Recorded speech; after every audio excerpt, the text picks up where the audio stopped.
Buenas tardes. Buenas tardes, muchas noches. Acá está oscuro en Huánuco. A ver.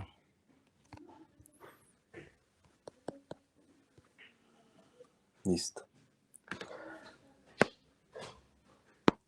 Ya. Entonces vamos a realizar ahora esta clase.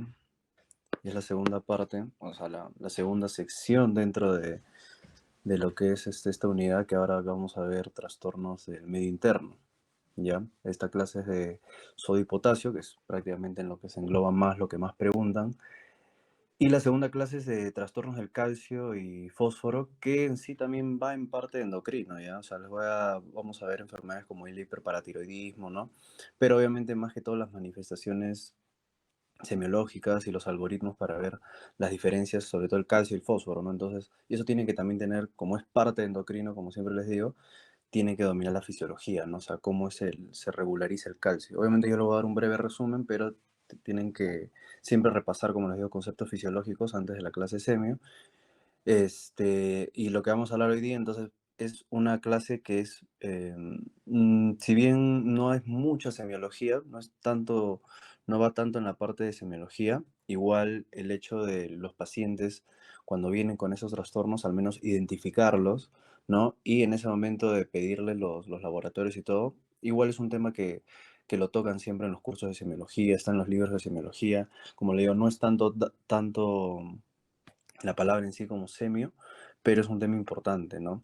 Y lo que tienen que saber sí o sí es diferenciar. O sea, este es uno de los temas que muchos cerran las preguntas, sobre todo con trastornos del sodio, ¿no? Porque generalmente los trastornos del potasio, y también lo vamos a ver, siempre uno lo relaciona más al tema de los cambios en el EKG, que eso lo tienen que tener clarísimo, ¿no? Y el manejo, ¿ya? Pero el manejo, o sea, si bien nosotros no hablamos manejo en estas clases, siempre igual se los menciono, se los digo como para que estén orientados y también son cosas puntuales, ¿no? O sea, hay que saber los manejos en caso de emergencia y cosas así, ¿ya? Así que vamos a comenzar. Tienen que tener mucha atención para no perderse, sobre todo en el algoritmo de cuando hablamos de cuál es la causa de hiper o de hiponatremia, ¿ya? Y también para entender todo esto cuando ponen hipertónico, hipotónico, hiposmolar, hiperosmolar, que a veces uno mucho se confunde, acá lo vamos a dejar claro, ¿ya? Entonces, vamos a comenzar hablando, ¿no? Esto también ha sido hasta preguntas de salud del tema de el agua corporal, ¿no? Ustedes saben que mientras más chiquitos sean, hay un mayor porcentaje de agua corporal, ¿no? Mientras más ancianos son, ya va disminuyendo el agua corporal, pero cuando nosotros hablamos en general, ¿no? Pregunta, el 60% del total del peso es agua, ¿no? Y de ese 70%, 60%, acuérdense que es 40% intracelular, o les pueden poner 2/3, ¿no? Y 20% extracelular, ¿no? Y de ese extracelular se divide, ¿no? O sea, de ese 20% se le sumamos un 100, 80% va a ser intersticial, pero como yo les pongo en otras bibliografías puede decir 15%, pero me están entendiendo, o sea, del 20% lo estamos dividiendo en un 15 y en un 5% del plasma. ¿Por qué les pongo esto? Porque ha habido algunas veces preguntas así agarradas que te ponen, si un paciente pesa 70 kilos, ¿no? ¿Cuánto sería su volumen intersticial, por ejemplo? Entonces solo tienen que multiplicar 70 y el intersticial, como es 15, por 0,15. ¿No? Si les dijeran cuánto sería el total de plasma, por 0,5, ¿no? O si te dicen cuánto es su volumen intracelular en general, solo intracelular, por 0,4, ¿no? Entonces, para que se entienda, obviamente creo que lo relacionan bien. Ya entonces el intracelular es 40%, extracelular es 20%, y ese extracelular se divide en 15% intersticial y el 5% que es el plasma. ¿Listo? Entonces, todo esto que vamos a ver, obviamente, es un intercambio entre el intracelular y el espacio extracelular, ¿no? Ustedes ya saben la famosa bomba sodio-potasio, ¿no? Que es de los que vamos a hablar hoy día. Entonces, los líquidos extracelulares predominantes, acá tenemos al sodio, ¿ya? Tenemos a lo que es el calcio, ya que eso vamos a hablar mañana, el bicarbonato, ya que lo vamos a ver también en lo que son trastornos ácido-base, y el cloro, ¿listo? Que el cloro también va de la mano en trastornos ácido-base como para diagnósticos diferenciales, ¿listo? Voy a poner un poquito más grueso esto. Sodio, calcio, bicarbonato y fósforo, ¿no? Pregunta típica de fisio, ¿no? ¿Cuáles son los líquidos predominantes? E intracelulares, siempre recuerden el más importante, el potasio, ¿no? El magnesio, que siempre va de la mano el potasio. Si bien el magnesio no es un electrolito como que uno lo pone como dentro de patologías así, siempre recuerden que el magnesio va muy de la parte del potasio. Por ejemplo, pacientes que son refractarios a tratamientos, por ejemplo, tienen hipopotasemia, ¿no? Y les das reto de potasio, y no sube, fíjense el magnesio, porque muchas veces está concomitante que el magnesio también está muy bajo y por eso no está subiendo el potasio. Entonces, nunca olviden que son como hermanos, ¿no? Y en el último caso clínico que vamos a ver, que justo es del ENAM de este año, ahí vamos a ver esa relación que siempre hay, ¿ya? Y los fosfatos, ¿no? También son intracelulares. Entonces, ¿cuánto es la osmolaridad normal? ¿Ya? Bueno, primero vamos a ver qué es la osmolaridad. Entonces, la osmolaridad es la relación que hay entre el agua y los solutos, ¿no? Predominantemente, cuando hablamos de solutos, aquí nos vamos a referir al sodio, ¿ya?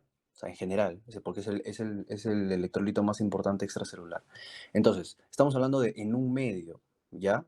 Esto se tiene que entender bien para todo el algoritmo de cuando hablemos de osmolaridad, porque nosotros vamos a hablar de osmolaridad sérica o podemos hablar de osmolaridad urinaria. Por eso les digo, dependiendo del compartimiento que estemos hablando, si en ese compartimiento, como ven en esta imagen, ¿no? En esta esfera, o en este cilindro, perdón, hay más solutos, o sea, hay más sodio, entonces decimos que es un medio que está hiper, ¿ya? Más sodio es hiper, ¿ya? Entonces, hiper, ¿qué? Hiperosmolar, o lo mismo que decir hipertónico, ¿ya? Lo mismo.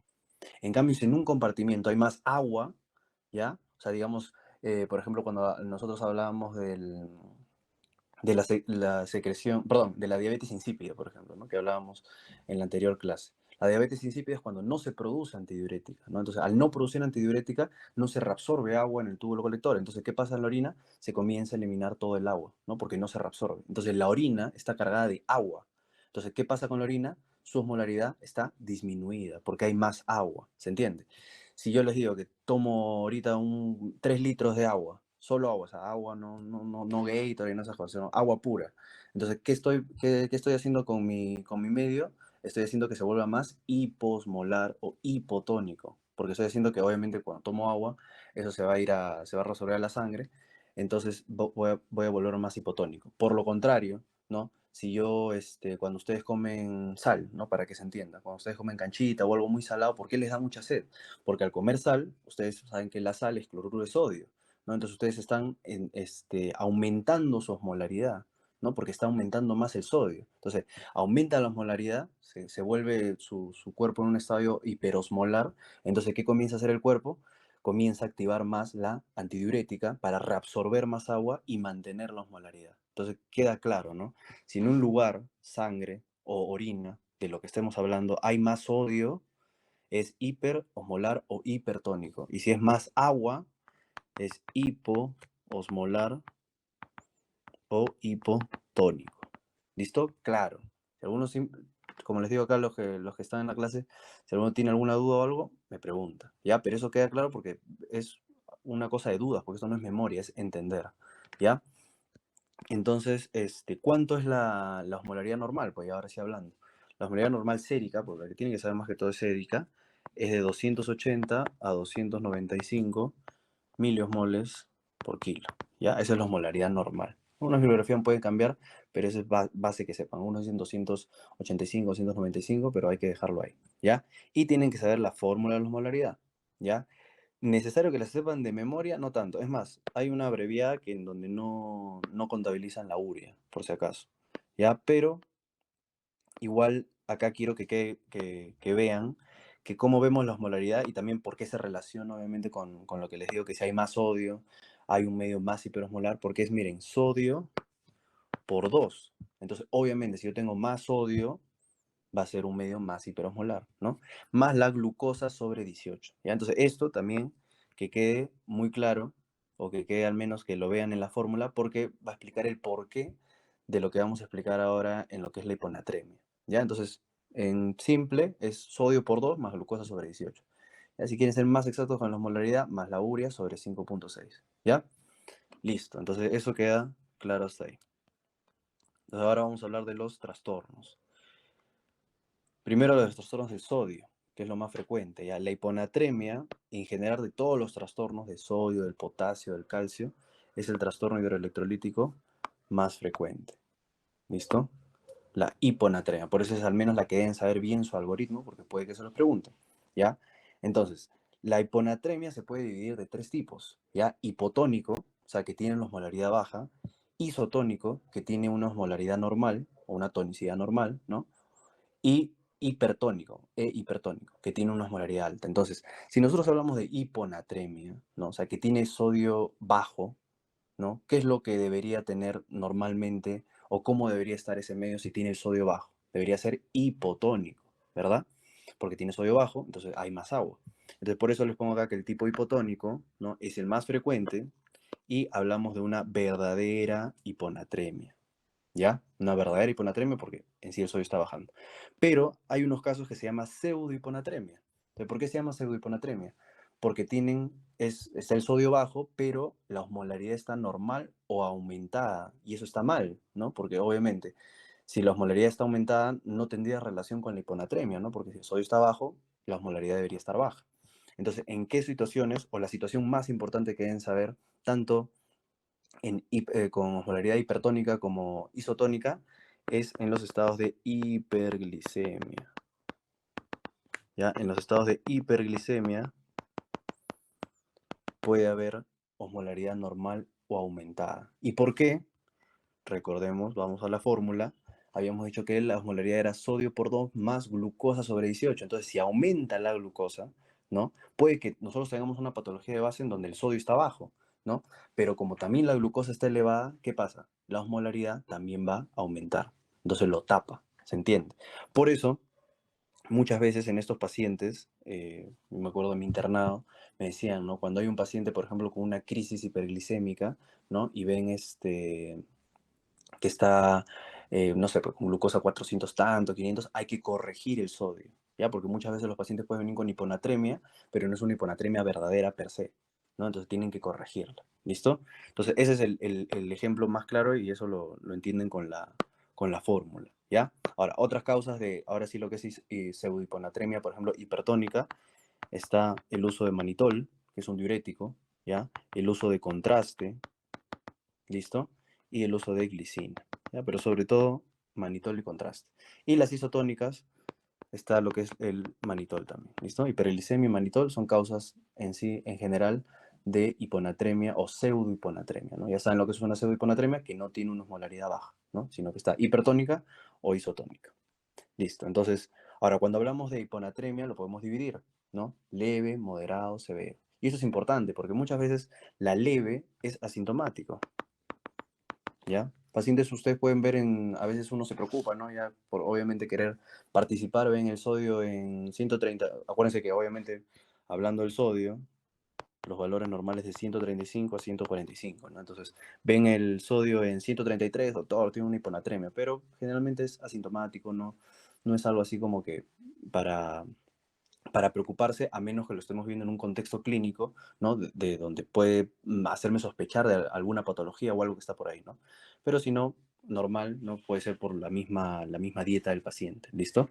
Ahora, cuando es 125 a 129 ya puede ser oligosintomático. O sea, acá ya puede haber síntomas, ¿no? Que sobre todo siempre acuérdense, el sodio, sea hipernatremia o hiponatremia, genera clínica neurológica, ya las complicaciones, todo lo que vamos a ver siempre es neurológico sobre todo, ¿ya? También va a presentar manifestaciones gastrointestinales, ¿no? Pero lo más frecuente es neurológico, ¿ya? Y cuando es severo, siempre hay clínica, ¿no? O sea, ya que el sodio esté en menos de 125, ya eso siempre va a haber clínica, ¿no? Entonces, por eso yo lo divido en leve, moderado, ¿ya?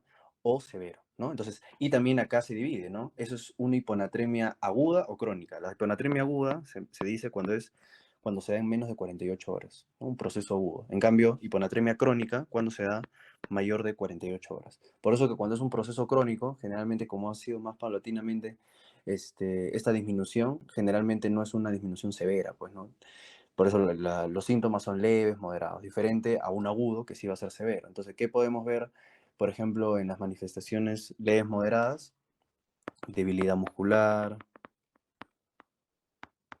¿ya? Malestar general, náuseas, vómitos, ¿no?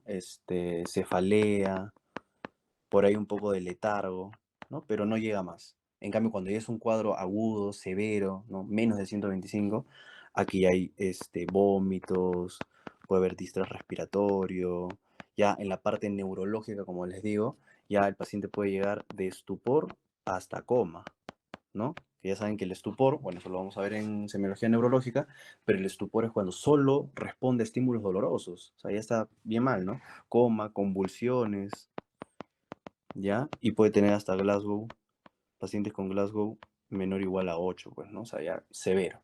¿Listo? Entonces, eso es importante. Y también importa mucho eso porque, dependiendo del cuadro, cuando es un cuadro agudo, o sea, ahorita no vamos a ver mucho el manejo, ¿no? Pero ya entendiendo esto, o sea, cuando nosotros hablamos de tipos de cloruro, por ejemplo, soluciones, tenemos, por ejemplo, soluciones hipertónicas. O sea, lo normal es al 0,9%, ¿no? Todos conocen eso, el cloruro normal fisiológico, ¿no? Esto es lo normal. Entonces, si nosotros le aumentamos, ¿no? Un medio hipertónico, por ejemplo, es cloruro de sodio al 3%.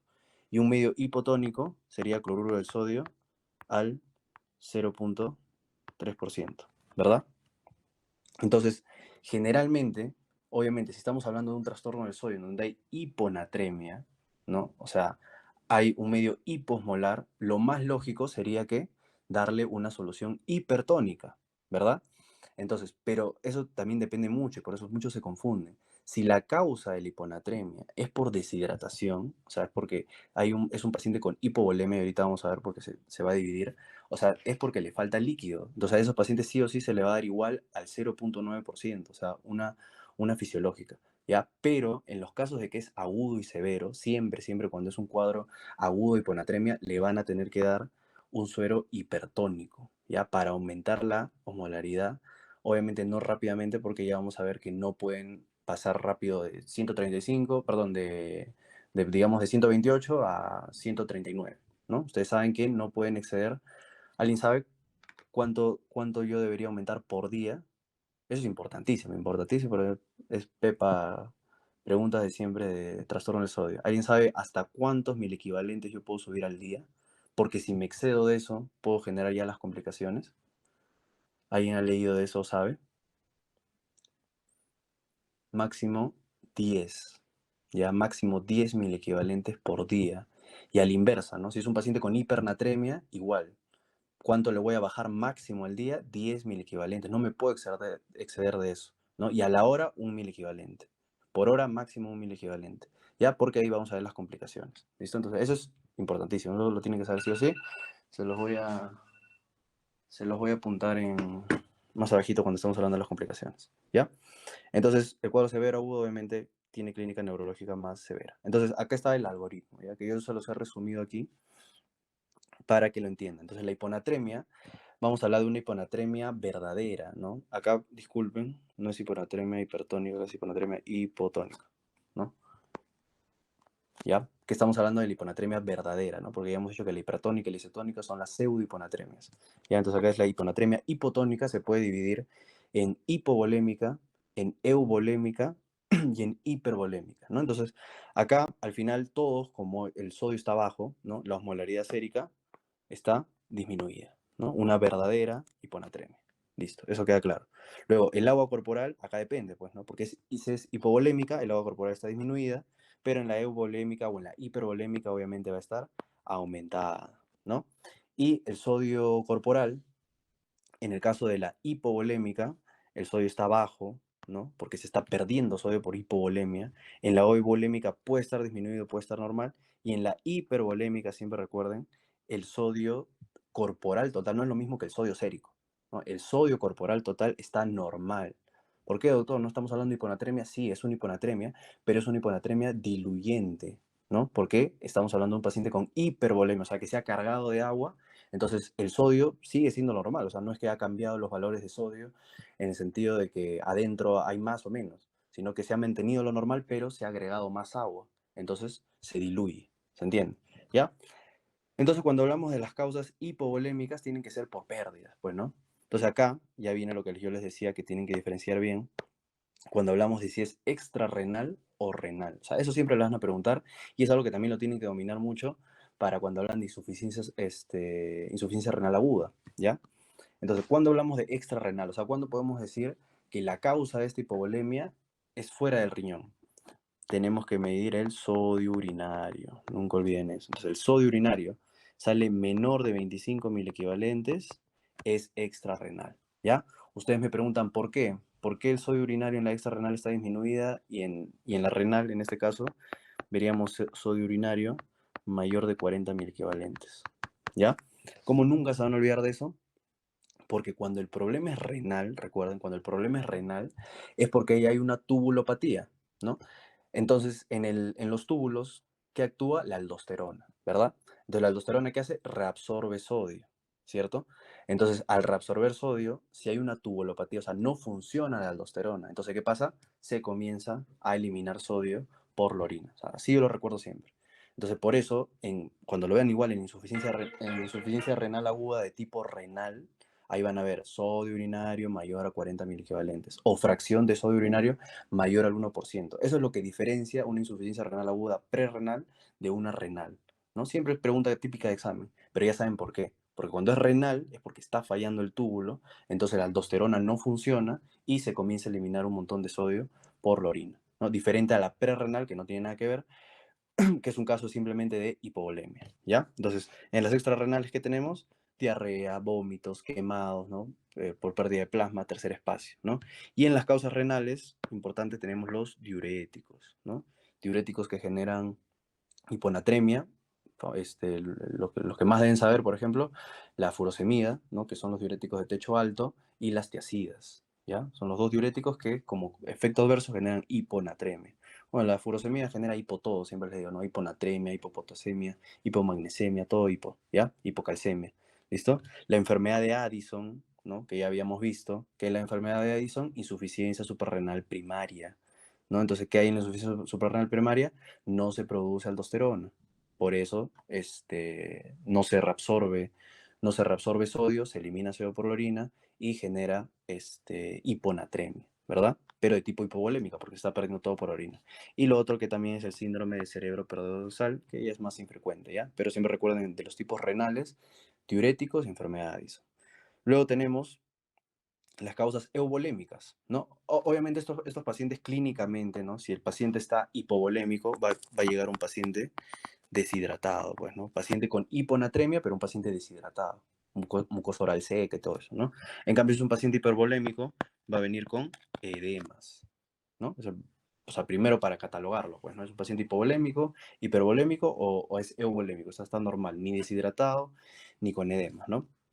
Entonces, en el euvolémico igual, vamos a diferenciar, ¿es extrarrenal o es renal? Acá, ¿cómo lo vamos a ver? Con la osmolaridad urinaria, ¿ya? El extrarrenal tiene una osmolaridad urinaria menor de 100, ¿ya? ¿Qué quiere decir eso? Si es una osmolaridad urinaria menor de 100, significa que es una osmolaridad urinaria baja, ¿no? Entonces, ¿qué se está perdiendo? Agua por la orina. En cambio, en la renal, la osmolaridad urinaria es alta. ¿Qué me quiere decir eso? Que se está eliminando más sodio por la orina. Por eso acá tenemos la causa más frecuente de hiponatremia, que es el CIJAT, que lo hablamos también en patología suprarrenal, ¿no? ¿Qué es el CIJAT? La secreción inadecuada de ADH, ¿no? O sea, se produce un montón de ADH. Entonces, al producir mucha antidiurética, ¿qué pasa? Se reabsorbe un montón de agua. Por eso el paciente entra en edema, pues, porque comienza a haber hipervolemia, se está reabsorbiendo un montón de agua. Pero ¿qué pasa con la orina? Como se está reabsorbiendo agua, en la orina solo se elimina sodio. Por eso tiene una osmolaridad urinaria alta. Por eso el paciente tiene hiponatremia, porque está perdiendo todo el sodio por la orina. ¿Listo? Ahora, el CIJAT puede ser tanto acá también póngalo, puede ser tanto como euvolémico, ¿ya? Como hipervolémico, ¿ya? Acá aclarar, ¿ya? Porque el hecho de que se produzca mucha ADH también puede hacer que se congestione el paciente. ¿Listo? Entonces algunas bibliografías lo ponen como euvolémico o hipervolémico, pero se entiende. O sea, que la osmolaridad urinaria está elevada porque se está eliminando sodio por la orina. Por eso tiene osmolaridad urinaria elevada. ¿Listo? Y otras cosas más infrecuentes son el hipotiroidismo, la insuficiencia suprarrenal, el ejercicio. Igual yo las he puesto todas, ¿ya? En cambio, cuando es extrarrenal, ahí tenemos la polidipsia, la disminución de la ingesta de sal, ¿no? La intoxicación por agua o la infusión de líquidos hipotónicos, ¿ya? O sea, todo lo que es simplemente que el paciente no está teniendo los aportes, pero por eso no es hiper ni hipovolémico. Y cuando es hipervolémico, acá igual lo vamos a vivir, ¿es extrarrenal o es renal? Igual, acá con sodio urinario. Si es extrarrenal, tiene el sodio urinario menor de 20 miliequivalentes por litro. Y si es renal, tiene el sodio urinario, que será mayor de 40 miliequivalentes por litro. Entonces, el sodio urinario, siempre recuerden, me divide si es prerrenal. Si es sodio urinario bajo, es prerrenal, o bueno, extrarrenal, perdón. O sea, no es un problema del riñón, no es una patología del riñón. ¿Listo? Y si el sodio urinario está elevado, es algo del riñón. Entonces, causas que me generen hipervolemia, ¿no? O sea, aumento de líquidos, y eso haga que disminuya el sodio porque se diluya. En las extrarrenales acá tenemos la insuficiencia cardíaca, ¿no? Que acuérdense que hay un montón de congestión, se retiene un montón de líquido, entonces el sodio se diluye. La cirrosis, que ya saben que es por disminución de proteínas, y el síndrome nefrótico, que no van a confundir, porque es una patología renal, no van a pensar que es renal, no. Este síndrome nefrótico, porque acuérdense que el síndrome nefrótico pierden proteínas. Entonces acá este paciente está hinchado por la hipoalbuminemia, ¿ya? Diferente a que cuando hablamos ya de una causa renal, ¿no? Porque es por insuficiencia renal aguda o insuficiencia renal crónica. ¿Listo? Entonces, quiero que quede claro. Si alguien tiene alguna duda, no se entendió algo, es oportunidad. ¿Listo? Si no, igual van a ver nuevamente la clase y van a repasar eso, pero siempre recuerden el tema de la osmolaridad. O sea, si por un medio se está eliminando más sodio o hay más sodio en la sangre, eso es hiperosmolar. ¿Ya? Osmolaridad aumentada. Si hay más agua, eso es hiposmolar o osmolaridad disminuida. ¿Listo? Y esto que les digo, siempre que les pregunten para diferenciar, ¿no? Tanto acá como en insuficiencia renal, extrarrenal o prerrenal, ¿listo? Vamos a tener el sodio urinario disminuido o la fracción de sodio urinario menor del 1%. En cambio, cuando la causa es renal, ya el sodio urinario va a ser mayor a 40 o la fracción de sodio urinario va a ser mayor al 1%, ¿no? Porque si no les pongo sodio urinario, también podría ponerle lo que es fracción de excreción, ¿listo? Pero que sepan que en el renal se elimina sodio por la orina, en cambio en el extrarrenal no se elimina sodio por la orina, ¿listo? Entonces miren todas las causas, recuerden la causa más frecuente de hiponatremia es el SIHAT, que ya lo hablamos en patología suprarrenal, ¿ya? Entonces ahora vamos con hipernatremia. Ya, la hipernatremia es lo contrario, es el trastorno hidroelectrolítico menos frecuente. Es decir, todos los pacientes, su osmolaridad está aumentada. Acá no hay pseudo hipernatremia, ¿no? Acá sí todos los pacientes, como el sodio está alto, la osmolaridad está aumentada, ¿no? Y todos los pacientes están deshidratados, ¿listo? ¿Y por qué es esto? Porque obviamente está deshidratado, el paciente está eliminando mucha agua, o bueno, no tiene agua en el cuerpo y el sodio comienza a aumentar. ¿Listo? Entonces acá también se divide, ¿no? Leve, moderado, severo. El paciente que tiene hipernatremia leve, ¿no?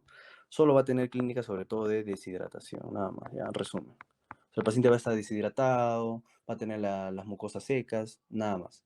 Igual que el otro, que como les decía, casi no asintomático, más que la causa, ¿no? El moderado sí ya va a comenzar con ¿qué? Con clínica neurológica, ¿no? Confusión, irritabilidad, ¿ya? Hiperreflexia, ¿ya? Hiperreflexia. Y también puede tener debilidad, ¿no? En cambio, cuando ya hablamos de una hipernatremia severa, ¿no? Más de 160, mayor o igual a 160, que va a haber convulsiones, estupor, coma, ¿no? Entonces ya se entiende que cuando es o hipernatremia o hiponatremia severa, ya hay clínica neurológica severa también, ¿no? Desde estupor a coma hasta procesos de convulsivos, ¿listo? Y la clasificación igual. Entonces acá, ¿cómo lo dividimos al paciente con patología del sodio? Acá solo se divide en dos. Porque se le ha dado más sodio, por eso el sodio está aumentando en el cuerpo, o porque el paciente se está deshidratando y se está aumentando el sodio en la sangre, ¿no? Entonces, cuando es por ganancia de sodio, ¿ya? Que es el paciente hipervolémico, ¿no? Eso es o porque le hemos dado sueros hipertónicos, ¿no? Cloruro de sodio al 3%, por alguna otra patología se le está instaurando mucho suero hipertónico, o por una hiperfunción suprarrenal, ¿no? O sea, ¿qué es una hiperfunción suprarrenal? Que va a haber un aumento de aldosterona.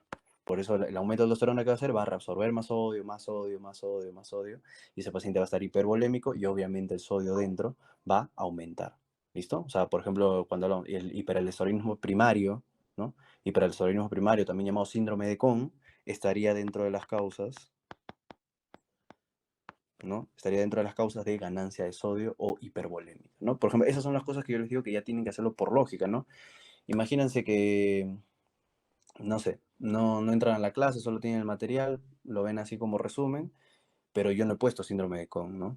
Entonces, pero ustedes tienen que saber eso, ya han visto por la clase que el síndrome de Cohn es un hiperaldosteronismo primario, ¿no? Aumento de aldosterona. Entonces, estaría dentro de las causas de hipernatremia hipervolémicas, ¿listo?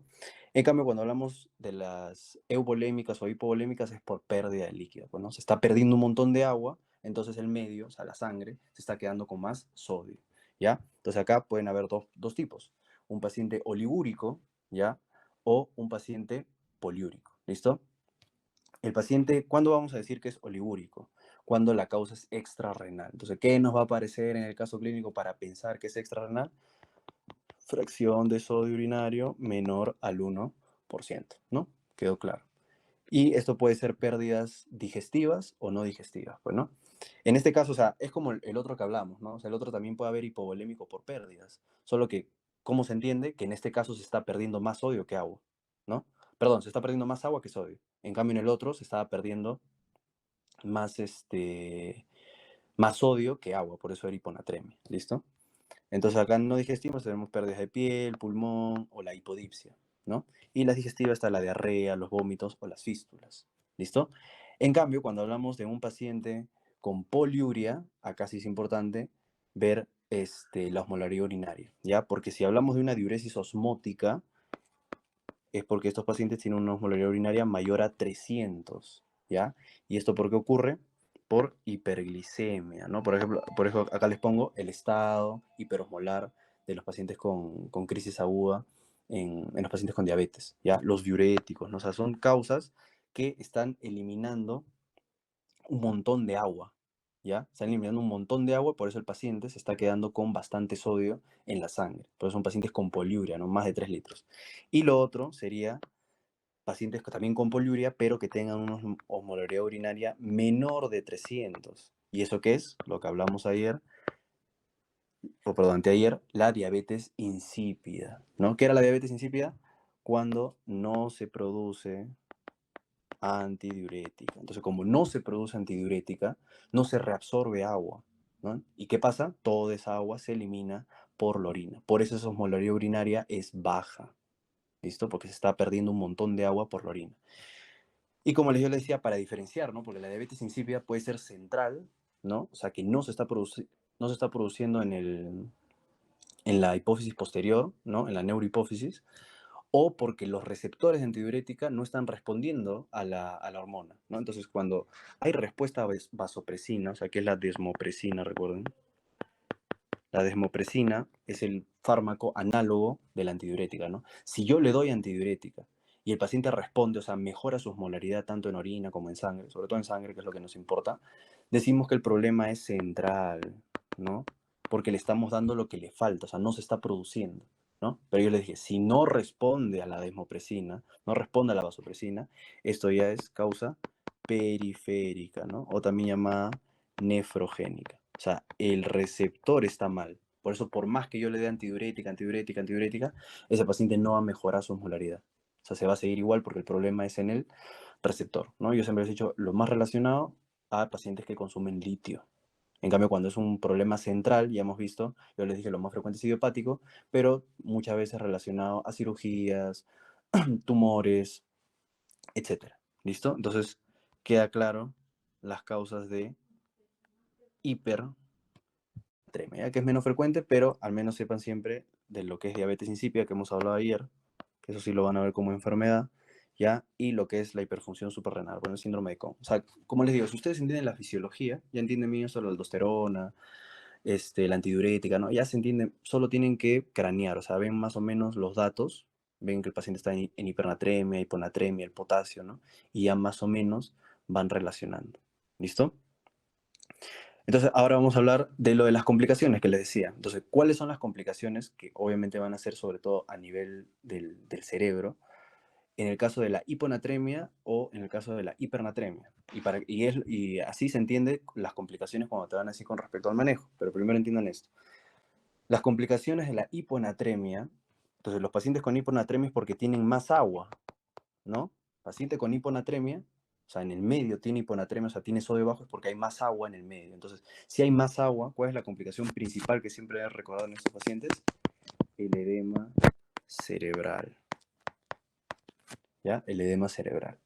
Y esta es causa también, o sea, este es el porqué de que las resacas, ¿no? Generan el dolor de cabeza, ¿no? Porque el trago corto, porque obviamente eso ocurre más, sobre todo con tragos cortos, es que porque cambian la osmolaridad completa. Por eso la única manera de vencer la resaca, y es un medio que sirva, es tomar agua, ¿no? Si ustedes toman agua, o sea, ustedes lo que están haciendo es, en otras palabras, cuando toman,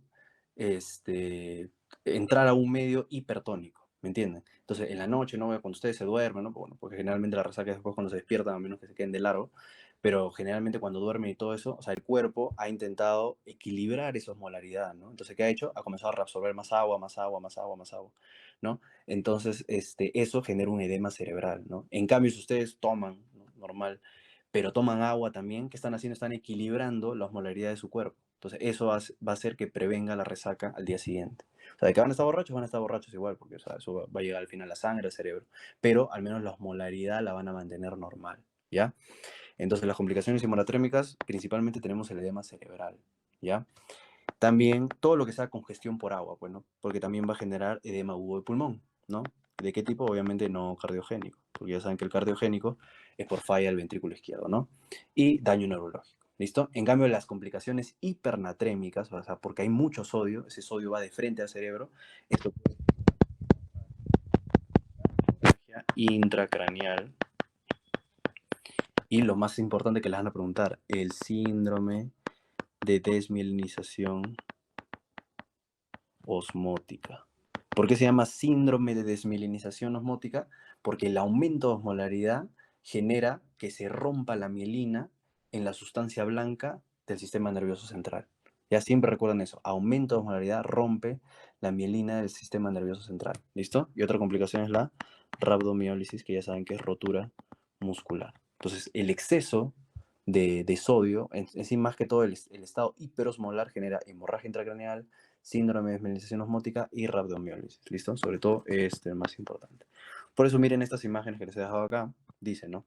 Desmielinización osmótica puede ser por un inicio rápido de una hipernatremia, o sea, mucho sodio, ¿no? O por una corrección rápida de la hiponatremia crónica. Entonces, por eso yo les digo, las correcciones...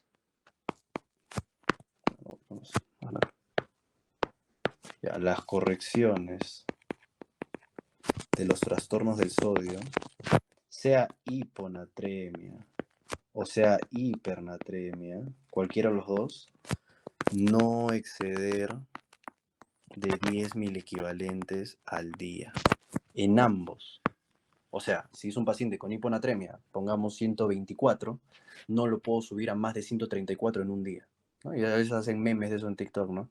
Doctor, viene un paciente con 124, pero con sodio en 124, pero ya está en 138. Entonces está mal, porque lo has corregido muy rápido. Entonces, en ese caso, por ejemplo, si es un paciente con hiponatremia, ¿qué es lo que estás haciendo? Le estás dando mucha agua rápido. Entonces vas a generar edema cerebral. Por lo contrario, ¿no? Si es un paciente con hipernatremia, con 156, o ya 160, vamos a ponerle, ¿ya? Y le bajan a 100... No, perdón, era al revés, me confundí con el primer ejemplo. Si es un paciente con hiponatremia, ¿no? 124, y lo suben hasta 138, es porque le han metido mucho sodio, ¿no? Entonces, si le has metido mucho sodio, o sea, has hecho que el medio se vuelva hiperosmolar muy rápidamente, vas a generar complicaciones hipernatremias, complicaciones de un estado hiperosmolar, que es el síndrome de desmielinización osmótica. Por lo contrario, si es un paciente con hipernatremia, 160, y lo bajas rápidamente a 145, es porque le has metido mucha agua. Entonces, ¿cuál es la complicación? Un edema cerebral. ¿Listo? Entonces, nunca olviden no excederse más de 10, tanto para subirlo como bajarlo, ¿no? No más de 10 al día. Por eso que acá la desmielinización osmótica, entonces, como les decía, es por un inicio rápido de hipernatremia o una corrección rápida de qué? De hiponatremia, ¿no? Porque una hiponatremia que le has tenido que dar soluciones hipertónicas, y si lo has hecho muy rápido, a generar un estado de hiperosmolaridad. En cambio, el edema cerebral sería por un inicio rápido de una hiponatremia aguda, o sea que hay mucha agua, o una corrección rápida de una hipernatremia crónica, ¿no? O sea que le has metido mucha agua al paciente con hipernatremia para bajar el sodio y se ha generado un edema cerebral. ¿Listo? Entonces eso queda clarísimo, preguntas típicas de examen. Y con respecto a lo que es la desmineralización osmótica, sí los voy a poner como un datito más, porque esto sí es semiología, ¿cuándo sospechar, no? Porque el paciente con edema cerebral, ese paciente es un paciente que va a comenzar con clínica neurológica en general, ¿no? Clínica de hipertensión endocranial, en otras palabras, ¿ya? Pero el paciente con desmineralización osmótica es distinto, porque acá se está rompiendo la mielina del sistema nervioso central. Entonces, siempre con el daño de la mielina, de la sustancia blanca del sistema nervioso central. Entonces, esto puede ser de dos tipos, ¿ya? Puede ser pontina, o sea, que puede haber una dismineralización del puente, ¿no? La parte central, que esto es lo más frecuente, por eso esta es la que se tiene que saber sí o sí la clínica, o puede ser extrapontinea, que la extrapontinea puede ser en los ganglios basales, puede ser, o sea, me refiero en el putamen, en lo que es la sustancia negra, entonces, todo esto, porque es tema de los trastornos extrapiramidales, ¿no? Entonces, esto va a generar clínica de trastornos extrapiramidales, ¿no? O sea, corea, atetosis, hemivalismo, cuando hablamos de cambios disarmónicos de los movimientos, ¿no? Eso ya dependiendo de qué es lo que se ha lesionado. Pero cuando es a nivel del puente, siempre recuerden que va a tener esta clínica de las D, ¿no? Va a tener disartria, va a tener diplopía y va a tener disfagia. Entonces, paciente, ¿no? Tienen su paciente ahí con hiponatremia, ¿no? Y le corrigen le van corrigiendo la hiponatremia, ¿no? No saben cuánto le están subiendo, ¿no? Pero digamos, simplemente le están corrigiendo y el paciente comienza a tener diplopía, que ya saben que es como que no, el paciente va a ver obviamente doble, ¿no? Por el problema de los músculos extraoculares, o te dice que no pasa bien el agua, o comienza a tener problemas al habla, entonces ya piensa que has corregido muy rápido y estás generando una dismineralización osmótica, porque lo más frecuente es que se lesione el puente, ¿ya? Y va a venir con eso, disartria, diplopía y disfagia. Entonces, tienes eso, ya son síntomas de alarma en lo que respecta a que lo estás corrigiendo muy rápido. ¿Listo? ¿Alguna duda hasta ahí, chicos? Todo ha quedado clarísimo. El trastorno del sodio es muy importante. Todo ha quedado clarísimo. Muy bien. Ya, entonces vamos a dar un break y vemos lo que es trastornos del potasio.